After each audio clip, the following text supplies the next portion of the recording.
very delighted to be here tonight and to be able to just give you a little bit of an insight into CBM, Christian Blind Mission, and our mission, and especially the needs of the people that we serve, who are supported by very generous New Zealand supporters. So my name is Murray Sheard. I'm married to Joy. I have two kids who've just disappeared upstairs, and I'm hoping they're going to stay. They're a little bit on the boisterous side tonight, but let's hope.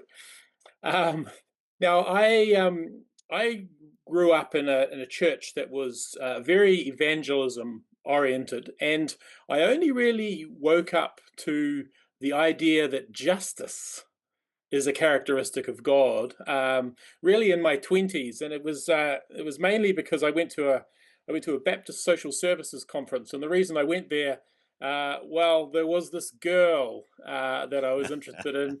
I didn't get the girl, but what I did get is a lifelong passion for the justice that Jesus showed. And that's taken me on a number of sort of career adventures, I guess.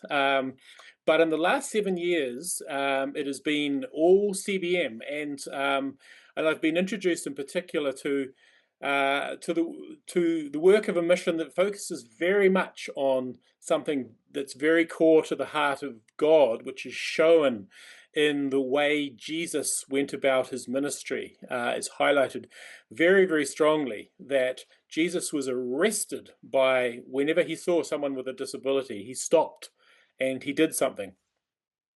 So CBM, Christian Blind Mission, is really an international development charity.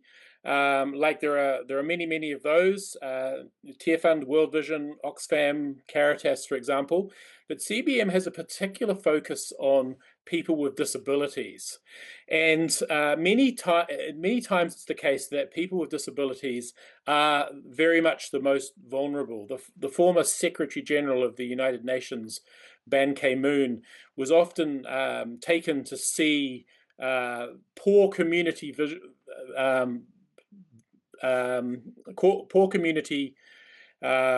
villages, and when he did, he always asked them, please take me to the family here that is the poorest of the poor. And he said it was almost always someone with a disability in that family, which meant either someone was not able to work because they were looking after a child, or perhaps they themselves were not able to work.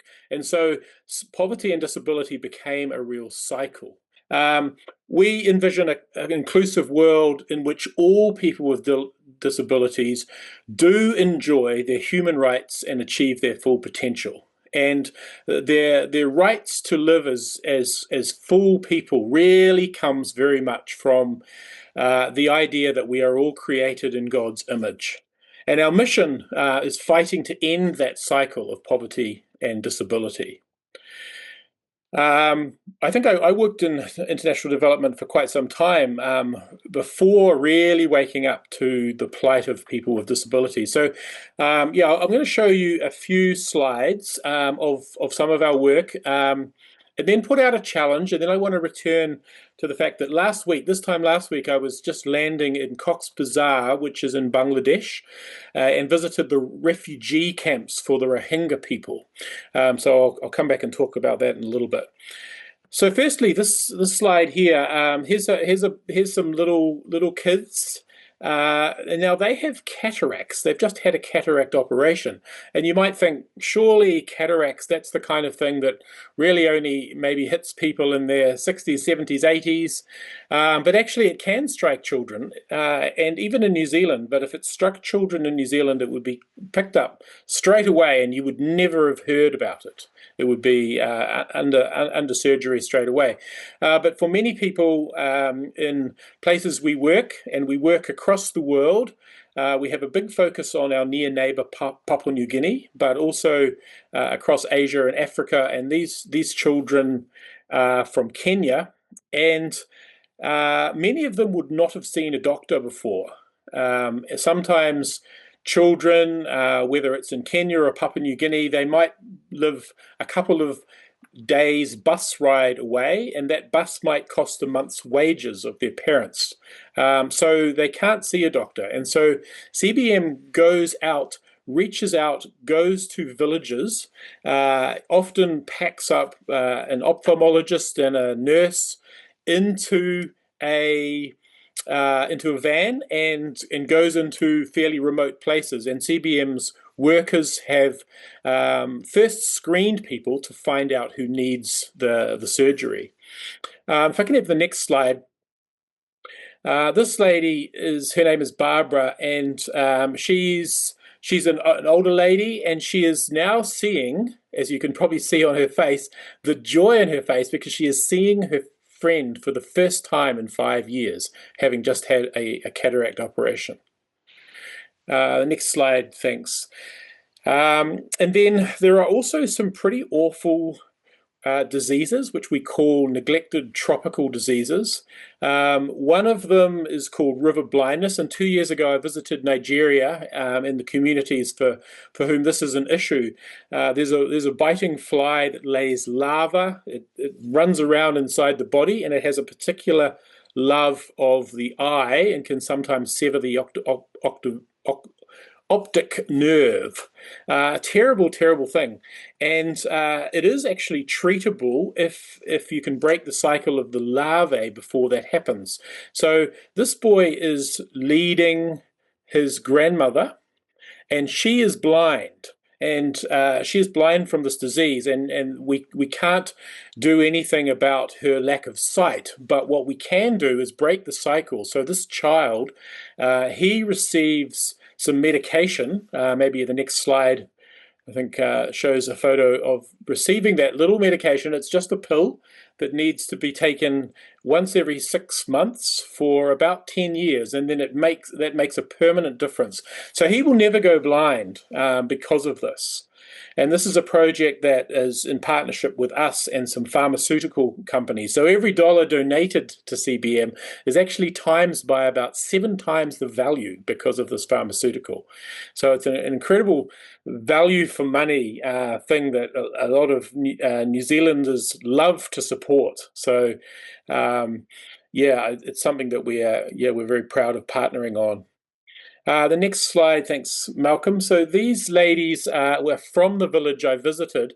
We've also managed to establish boreholes, and these boreholes are essential so the women no longer go to the river, which would mean that they don't have to, hopefully wouldn't catch the parasite, but also the clean water from a borehole is much cleaner anyway as well. So it enhances the village. And we have established some people with disabilities, men in particular with disabilities, we've trained up to be the people who repair and maintain these boreholes. So it's inclusive of people with with other kinds of disabilities other than blindness as well. The next slide. This is a lovely lady I met. Her name is Gloria. She suffered from quite a horrible affliction that happens in childbirth called fistula, where sometimes the child gets stuck in the birth canal, and their head basically presses so hard against the birth canal that it causes a tear or a hole, the cells die, and the woman, who sometimes loses the child, but even if she doesn't, she wakes up the next day and realizes she is incontinent, that urine is leaking, and she can't stop it, and often she is outcast. Sometimes their husbands leave them. And CBM has worked with these communities to bring them into hospitals where there's a simple operation, and then also this lady, Gloria, she has become an advocate. So she goes village to village to try to make sure that others don't have to suffer unnecessarily. I met a woman there who had a fistula 59 years before, and that week she had just had her surgery, which is, of course, terrible to suffer for that long. But I also met some who'd been found, and this is what we're aiming for, who'd been found by CBM within a few months, and then were able to have their operation. Now, I've talked a lot about some disabilities that we can do something about that specific disability to heal it.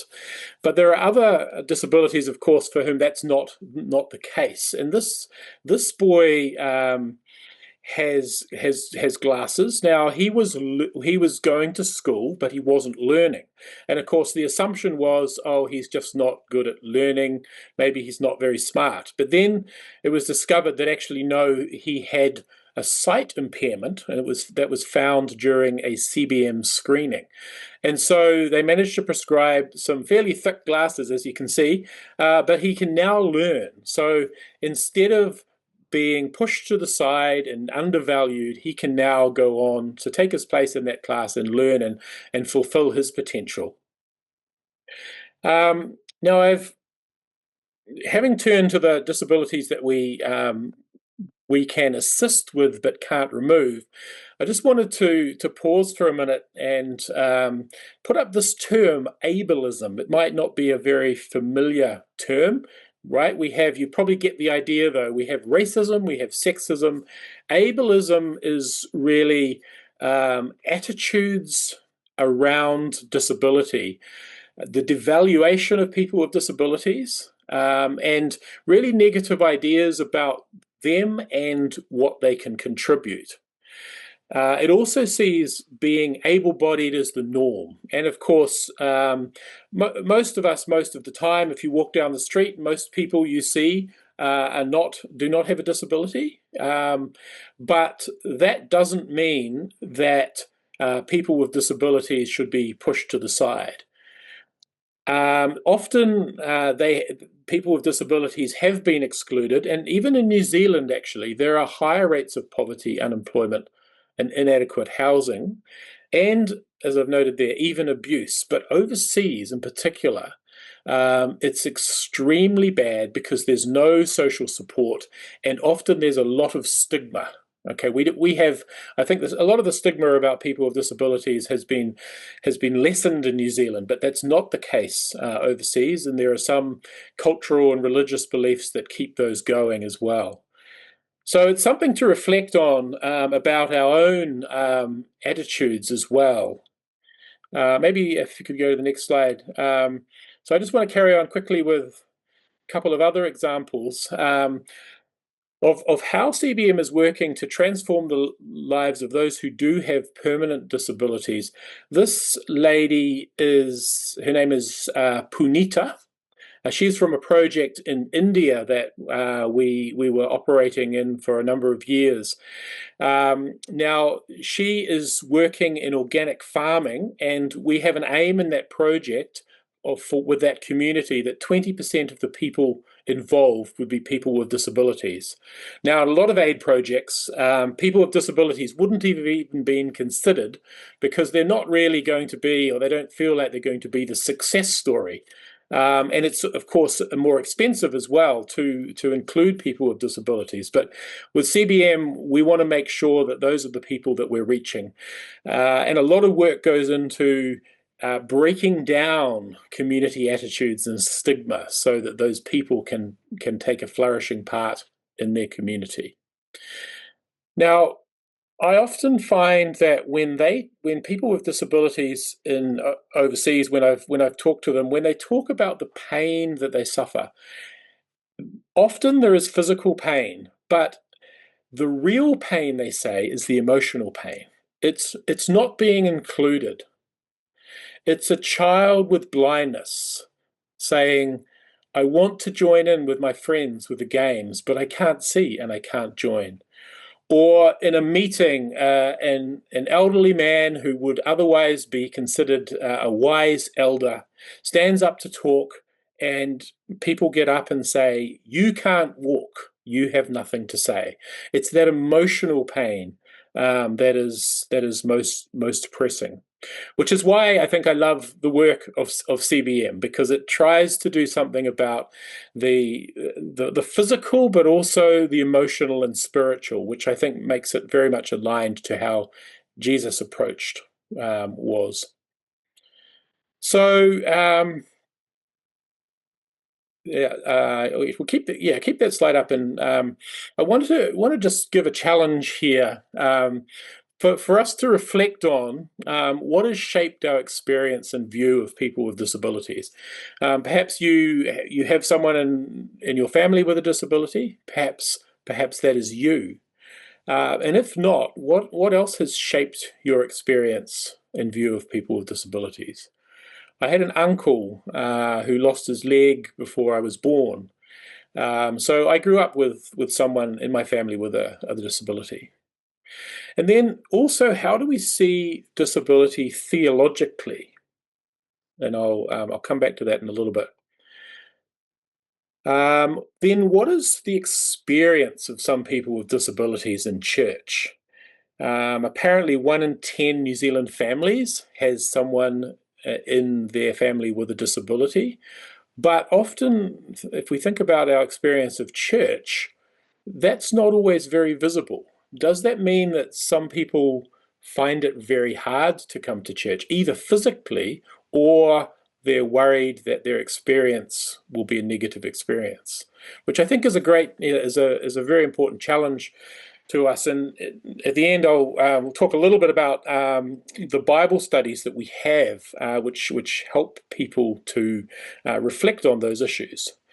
Which leads to that last question. How is it that we can make church welcoming and inclusive of people with disabilities? So moving from exclusion to inclusion, and then going from inclusion to actual belonging, which of course is everything that I think Jesus wants for people with disabilities.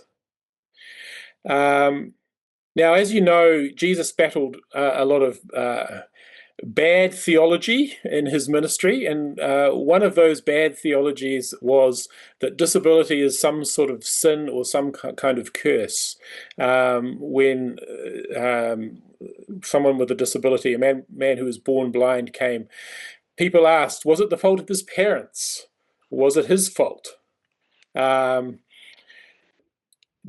there are sins, of course, that are around issues of disability. Sins can cause disability. Assault, drunk driving, war in particular, conflict causes disability. And systems that keep people poor, because the likelihood of acquiring a disability is much greater for those who are poor. They're much more likely to have dangerous jobs, for example. But basically, sin is just the wrong starting point for the question of disabilities. When Jesus' disciples encountered the man born blind, they really acted like Job's friends did, looking for sin. But Jesus stepped above that question of blame. And I think a Christian view of disability actually doesn't start with a person's disability. It starts with their humanness. It starts with their image of being created in the image of the triune God, just as everyone else is. We're all finite. We're all limited. We all have weaknesses.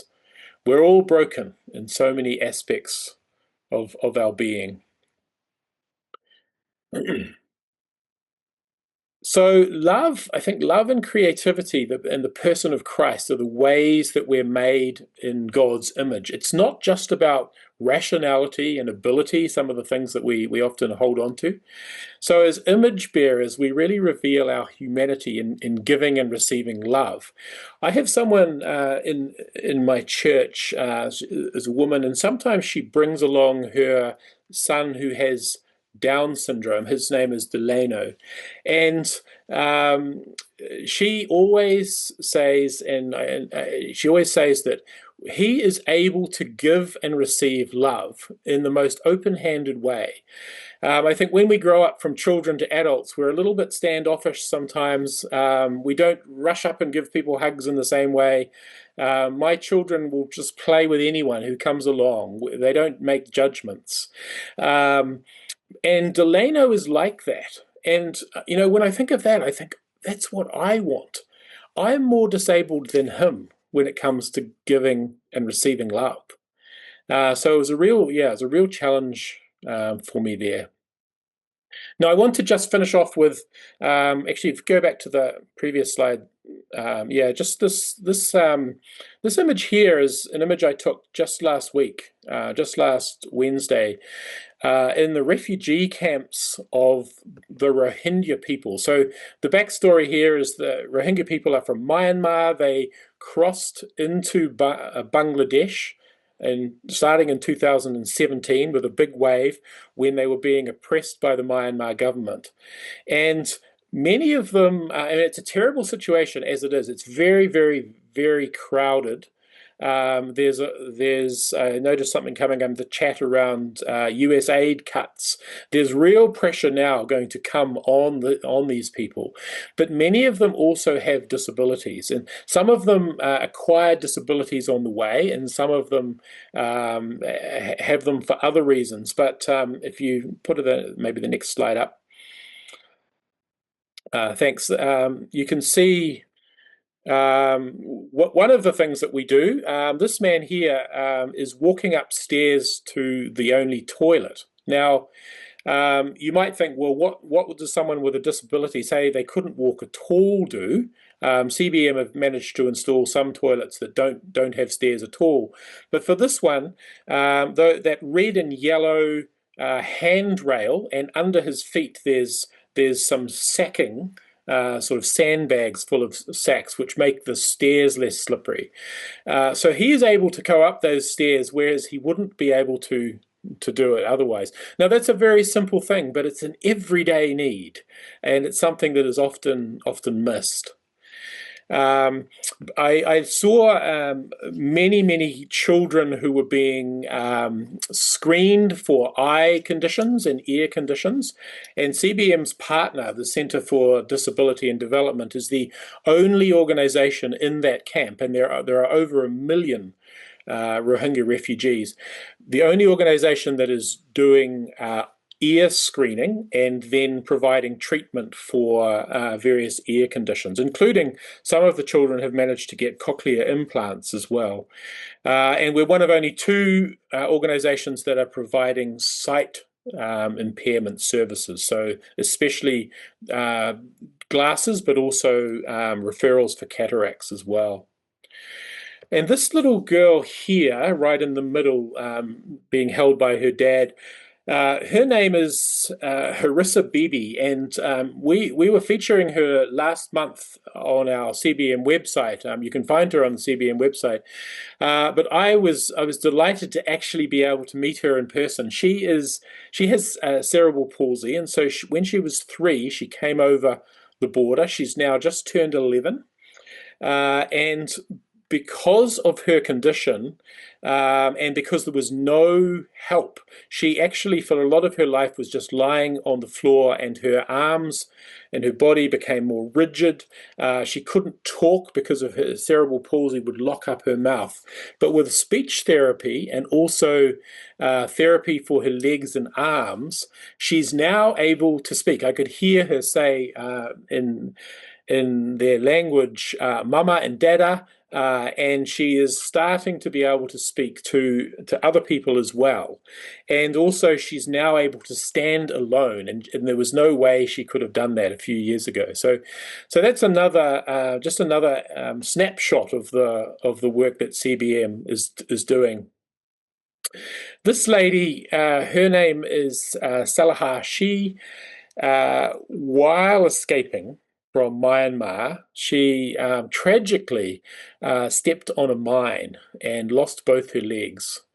And of course, in a camp there with no social security, she would have been left. She was lucky to survive, and she would have been left basically to sit inside a very small hut, probably about the size of your bathroom, for her whole life. But instead, because of very generous supporters, including New Zealand supporters of CBM, and also the grant from the New Zealand government, she's was able to be fitted with prosthetic limbs, and she's now this is a few years ago now. She learnt to walk again, which is an incredible blessing for her.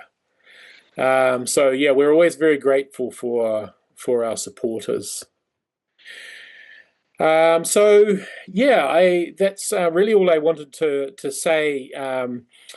But I did mention that we have a Bible study which we've just released, and if issues of disability inclusion, especially in your churches or your communities, is something you want to maybe take to your church, perhaps you think, oh yes, actually, where are the people with disabilities? How are they feeling? Do we need to do more? These studies. An introductory guide to help us examine our feelings, examine the theology of disability, and also how is it that we can make our church a more welcoming place for people with disabilities, because that is what Jesus did. People came to Jesus, and after he healed them, and then they joined his community. He created a community for these people, and so that's something that I think we do need to think about in our following of Christ.